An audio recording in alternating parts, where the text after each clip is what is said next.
to In and Out with Jim Swilly. We are in the middle of a conversation. Last episode we talked about Modern Family, and I made a reference to the show that's so popular now. But I think a lot of the concepts of Modern Family relate to us. I have laughed about this so much, but your youngest, Olivia, not this last birthday, but the birthday before. Man, I can't believe how time flies. But it was her third birthday party, and she wanted her favorite color is yellow. She wanted to have a yellow party, so we all found something yellow to wear. And it's the first time that everybody, you guys were there with your mom and her husband, and your mom was there with her boyfriend, and I was there with Kim, and your babysitter, when I walked in, she said, "Would you explain to me who everybody is? I don't understand how this all works." And I said, "Okay, well, I was married to that woman, and we have those two children together, and then I was married to that woman, and we have those two children together, and now I'm with that man." And she said, "What kind of man are you?" I said, "My ways are past finding out." I don't know. Is our story that unusual? I mean, I think the thing that maybe makes ours a little bit different, and hopefully somewhat of a role model, is that I never lost a relationship with any, even through divorces. You guys don't remember me being with your mom, but I made it a point to always be there for you. My kids are never going to have the story of I sat out on the front steps all day waiting for Dad to show up. I never used to do a thing when you were in school in Dunwoody. They had dads and donuts. Mm-hmm. I would get in traffic in the morning was 2 hours to get there. I would drive 2 hours to get there and eat a donut with you, and then get right back in the traffic, just because it was important to me. And so we never broke connections at all. And as we talked about in the last episode, my coming out wasn't, I think it was eye-opening for all of you. And I do remember coming out to each of you individually, and then coming out and getting us all together, much like this, and sort of deciding if I was going to do anything publicly. And, I wanted to make sure I didn't do anything that would embarrass any of you.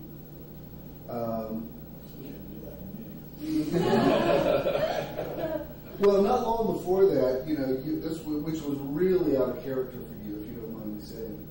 In the middle of the night, my phone buzzes, and I pick up, and it's this letter that Jared's written me, and you said, if I may refer to it, you said, "Dad, I don't do this kind of thing, and I'm not the kind of person who would say God spoke to me or whatever." But he said, I really feel like something spoke to me tonight. And I was already out to y'all, but I wasn't out publicly. I wasn't sure that I ever would. Judah worked with me in ministry, and his take on it was, live your life, but don't say it publicly because you're going to lose a lot. And, you were right, we did. We didn't lose everything, but we did lose a lot. And but you wrote me one night, and you said, I think you're, and this is probably a bigger dream than I would have had for it, but you said, I think you're to the gay community what Dr. King was to the African American community. And if you don't tell your truth, you're not being a steward. That was your I preface that with saying, that's quite a crazy comparison, but in my mind, I was in Portugal, and I just kind of, it kind of all hit me. It was maybe a week or two after you told me when I was in Berlin. And I just felt like I had to write that, and it really felt like something came to me, which doesn't happen to me a lot, but at least not. Songs come to me sometimes, but the message really, it kind of just hit me, and I was like, this makes sense, and this should happen right now. It has to happen right now.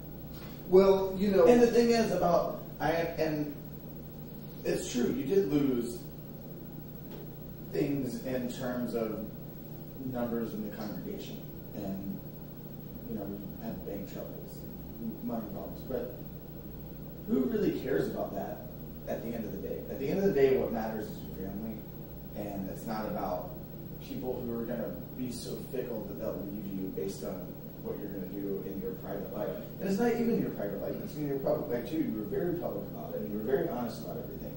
And for people to just be that's one thing that I've always disliked about the church. When you say one little thing about, and then they're gone. Tweak your theology, and they're like, "Oh, I hate you forever." Yeah, that is, like to me, is insane. Yeah. Which is really it's oddly exclusive to modern Western Christianity, because even like in Judaism, like in yeshiva schools, those rabbinical students will argue about the Talmud all day, and they're screaming at each other at the top of their lungs. And then they break for lunch, and it's nothing personal, and nothing changes in their relationship. I want to tell you this: God is my witness, I have no regrets. And one of the main reasons that I don't is because I have all of you. I mean, we're at the time of this taping. I'm just now closing out Church in the Now, and I'm moving everything into Atlanta. I'm starting something new that's kind of, at best, a parachurch. I don't even know that I call it ministry. It's a different thing. I've got to come up with a new language for it. The way I've tried to describe it to people is it's a community, but think TED Talks meets spirituality. It's that kind of experience. So, and you guys have encouraged me. And well, Dad, I hate to interrupt you, but let me pose this question for you. Would you rather have a 10,000 person megachurch with solid membership, or 100,000, or have them, or the four of us? Yeah. Thank you very much for coming. Exactly. And that was my point. I am thinking a lot about legacy right now, and I want to believe that my legacy is things that I've said, things that I've done. But really, at the end of the day, you guys are my legacy. And when people ask me, do you regret waiting so late in life to come out? I say, absolutely not. I mean, if I hadn't gotten married, I would have never had you guys. And I think you're exactly who you're supposed to be. And as I said in the last episode, the greatest thing in the world to me is that my four children are now adults, and we're good friends. And we have boundaries. I'm not at your house all the time. And I don't want you in my house every day. You know what I mean? If you were like, I respect you as adults. I'm not creepy dad that's hanging out like, geez, is he really with us again? But so I show you the same respect I would want you to show me. But I do. There's no people in the world I'd rather hang out than you guys, and I think you're funny and smart and creative. And well, a lot of people. This is cheesy rhyming or whatever, but they see the glory, but they haven't seen the story. They see the glory. I haven't read the story. Right. And they see us. We're all like, yeah, this is great. But they don't know like all the times that it was tough. Not just with the gay thing, but the divorce, and like even before that, like we've all had our own. It was a lot all at once. Yeah, and so like we are at this level now because we have all decided to be adults and decided to be optimistic about our lives. It's not like we were like, oh, you're already divorced? Yeah, this is great. And 4 years ago, we might not have. Yeah. So when those people were asking us those questions the other day, it was like, yeah, I see what you're saying, but I was like, we're kind of on the other side of that. Right. So people might see us now, yeah, we're happy, it's also we're like awesome, but we've come through it. Life is messy and complicated and hard, and the reason that we made it through it, and the reason that we don't have resentment, and we're not mad at each other, and everyone loves each other, and we're all okay, is because I think all of us, and since Dad is the center of all of us, he's always been honest and had integrity, and I said that in the last thing. He never had a double life. He never. The thing is, like when he married our mom, he genuinely was married to her. Right. That was a real marriage. He didn't cheat on her. He didn't have a double life. He wasn't like. He was married to her, trying to be what everybody wanted him to be, trying for himself, and she's a beautiful woman, that was like real. It's a complicated, you're a human being. Right. It's not just like this black and white thing, like, you were married to her and taking it seriously, and no doubt. That was your only life. You never cheated on anybody, any of your, like, that was it. You were living life as what you thought people wanted you to be, and not because you were deceiving people, but you were trying to be that. And then with I don't think it was to me, at least in my head. Like I've just watched all those videos that I guess Donnie Earl had converted DVDs, and it was genuine. It was very genuine. I don't think you were lying to yourself or anything. Yeah, and I think he loved our mom and loved their mom, and you had real relationships with them. And I'm so happy that we're all good with each other. You know, like your mom went through some rocky stuff in relationships, but she seems to have found the man that was right for her, suited for her, a lot better suited for her than I was. And your mom has a guy that, you know, he's different, out of the box, but he's right for her, and certainly seems to be crazy about her. And I refer to the Olivia's yellow party, but that day, you know, we all sat there and we took pictures, and I took pictures with your mom and you guys, and with, you know, because there? Yeah, mom and dad, my mom and dad were there. You mean grandparents? Your other grandparents were, but we, you know, and it's not like we're all going on not y'all, but it's not like we're all going on vacations together, but we were all good with each other, and you know, we share grandchildren, and Debbie always loved you guys. We never did y'all never said you're not my real mom. We never had any blended family drama. And, you know, Debbie loves Sophia and Olivia just like Terry does. And that we all sat there and we are having civil conversation, and we're taking pictures, and we're acknowledging. I mean, I looked around that room, and for a minute I thought, did I just die? I mean, did I just have an out-of-body experience? Because this feels like heaven to me. You know, because I don't want,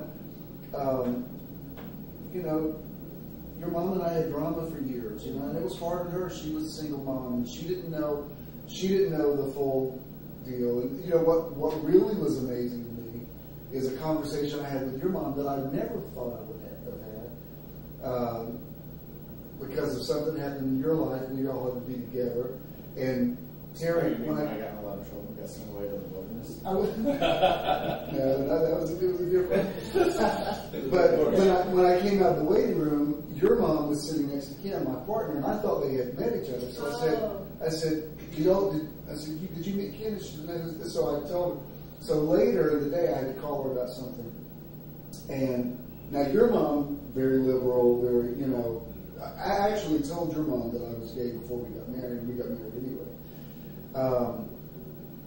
The man I was when I married your mom, that would have been unthinkable to even say those words out loud. Plus, we had a theology at the time that we believed the end of the world was just in 2 or 3 years. So 1988. we weren't thinking this was going to go long range. But your mom actually said to me, she says, you know, I met your Ken, and he is so sweet, and I'm so glad that you came out, and that you're yourself. I was like, like what? Because, and this, I've been saying this as she was sitting here, your mom's nearly to the right of Rush Limbaugh. You know what I mean? So me coming out, I'm sure challenged her comfort zone. And but I'm just saying, we just take a minute to say, wait, shut up. Nicest guy ever. Say what? Ken's the nicest guy ever. Yeah, he really is. Ken is the sweetest person on the planet. Yeah, they were asking, we're going to take a Ken break.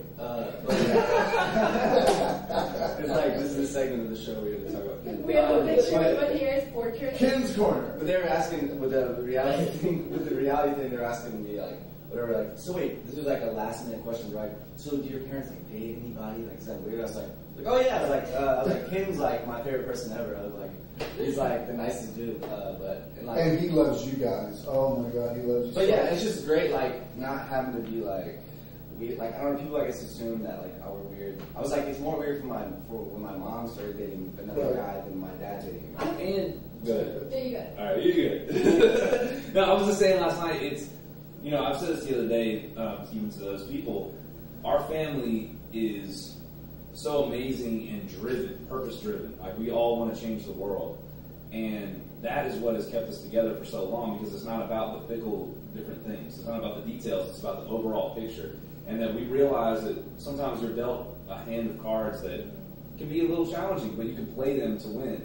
And I was just saying last night, I was like, man, I'm just so proud of our family. I'm proud of the legacy that you have. Like, Jared and Jonah coming up to her and Sheena having her store and like things I'm doing and Uncle Earl and your dad and his dad. And, I mean, it's like everyone in our family has just been amazing. So many families just slug it out day to day. Like, I have to do this today just so I can eat and sleep and survive. We're more big picture. And the next day is just to survive again. Right. I've never looked at, every day is just, I don't look at days. I look at years. Yeah, exactly. And that's what I was saying last night. I was like, we're set up in this. Like, I watch Game of Thrones right now. It's like my shout out Game of Thrones. I gotta get into it. You watch it? Yes. All right. I'm on season 3.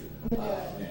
And like, you know how when you're on Netflix, you can just like binge, or no, it's HBO. Oh yeah. You binge watch. Battlestar Galactica was so You're like, good. oh, wait, Alright, so no Battlestar Galactica. Wait, I was saying what's that your because, point? I was saying that because it's all about like dynasties and like these families have built this legacy, and every time I watch it, I'm like, yeah, that's us, and I want to drink red wine and stuff. I'm like, yeah, I drink red wine, and like it's just like Why red wine? Is it? because they drink wine. They didn't have like beers and stuff yet, but Oh, it's like medieval. Yeah. Oh. medieval.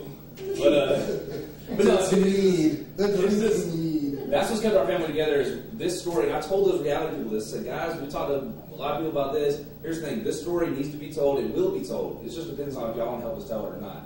We've been given the hand that we can absolutely change the world with. I've referred to this, amen. I've referred to this 10 million times. Here's 10 million and one. But years ago, there was a man who came to the church who was prophetic. And he said, God sent me to tell you that your family, or that you are going to do something that nobody's ever done before. There'll be nobody to pattern after. There's nobody to model after. You'll be the first.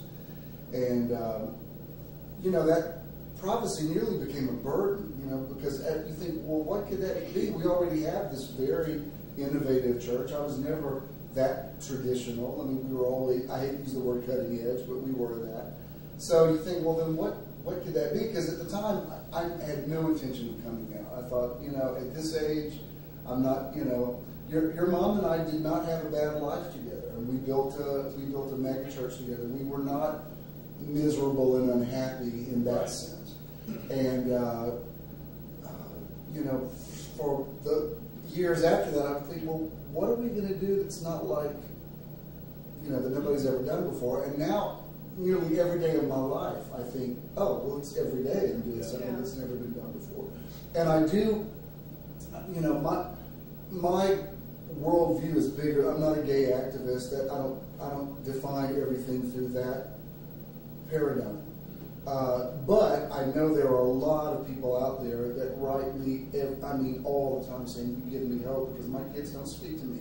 And, I just pray that one day, I'll have what you have. Even, with Ken's sons, it's taken them a minute to come around. And we're okay with each other, but I don't have with them what y'all have with me. I think even just genetically, like, I've had people to me say, like, I can't believe you don't care that your dad is gay. Or they like kind of want. Why would you care? No, listen, but here's the thing. You know what I tell them? You know what I say? Or I've had a couple people like say that to me, like, I don't understand, like, why are you upset about it? And I'm like, I wish I could tell you that I was like, I just don't have any ounce of me anywhere inside that has I just don't have it in me. I think it's like the way I'm built. I just do not. The people in my life that I love, you might as well have told me your eyes are really green and you wear your contacts. It doesn't. Right. It doesn't even make me have an emotion. All I feel for you. I just never for understood your that. personal It's life is like you're happy. That's all. I That's don't all that care. matters. And just the thing is, you're not a gay man. You're just our father. You're a man. This is like one part of your DNA. Right. It doesn't matter. You're just it's like it's a side note, and for some reason the world it's is living beyond me that someone could care. Yeah, I know. Who someone is in a relationship with.